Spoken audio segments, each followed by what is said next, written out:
published by a Scottish journal called Dreich.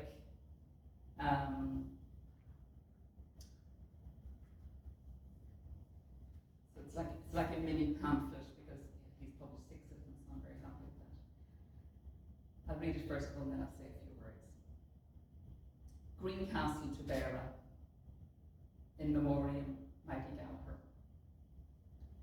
They say you went out like a light. Before you were lord, I stood on high ground and saw the boatman wait to take you across the waters of Styx. Sharon knew, though not covered by earth, your soul was at rest. You grew old gracefully, no hag lamenting youth, loved here and loved beyond. Many places lay claim to the kayak, and many came to bear witness as your spirit travelled the shoreline from Greencastle to Beara.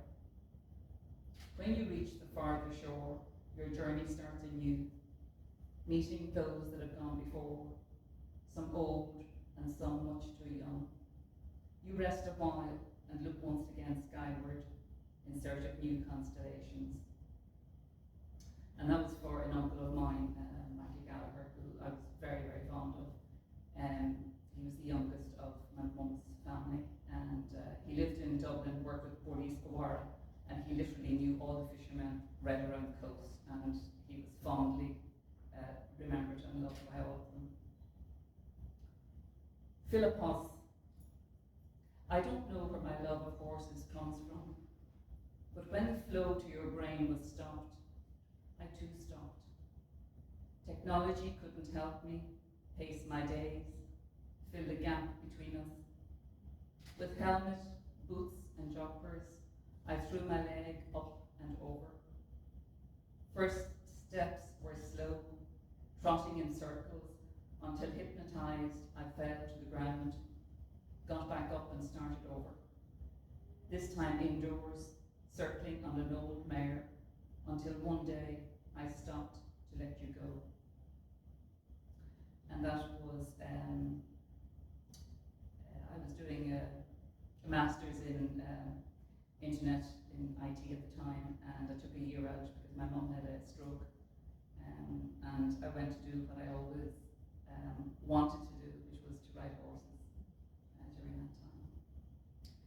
And the next one, Portrait, I wrote during the time when Matthew was with us in the Macroom Library, and I actually had submitted it to Dreich, and they had accepted it before I even brought it to the library, but luckily Matthew hadn't suggested any changes. Portrait, 1987. You gilded my world, pressed gold leaf to board, painted me as I was, a woman half my age, in blue on skin, the colour of my skin. My eyes under cover of spectacles frame my face as the wood frames your work. This woman has yet to lose and yet to gain a son now half her age. This painting marks a time before death, before birth. It hangs on the wall, keeping an eye on things we cannot see, cannot hear, the silent world of paint.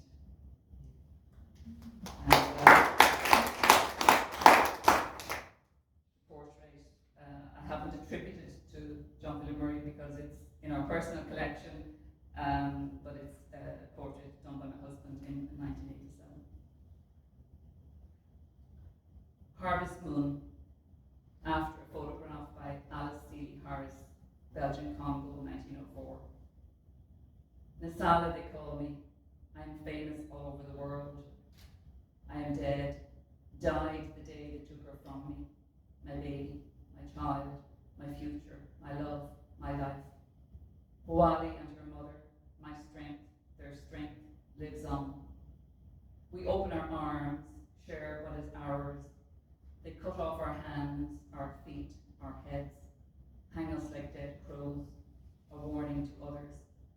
We feed the birds and they perch on our silvered limbs. We sail the seas and fall into another world, a world below where fish with golden scales weigh our loss against our gain, our bounty. And so it goes. The harvest moon lights up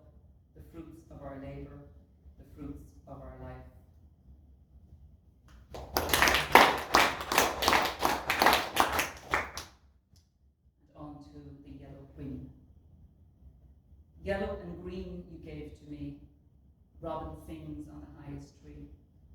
Golden rings you gave to me, robin sings for his mate and me. Yellow flowers on needles of green, childhood smells waft over me. Golden face with petals of yellow, dandelion alone on a bed of green. Water trickles below my feet, moon shows the way straight home to you, singing on the highest tree. And the final poem is Next Generation. Thank you for listening. And thank you to Matthew and Cork County Council for supporting writers and for facilitating this on Culture Day. Next Generation. The tulip beckons me to put my nose to its bowl, smell the scent of its flower, as the tadpoles summon me to stare into their hole, a puddle dug out of the grass. Bees drag down the yellow blossoms, Brussels sprouts left to seed for them alone, other seeds sown in the earth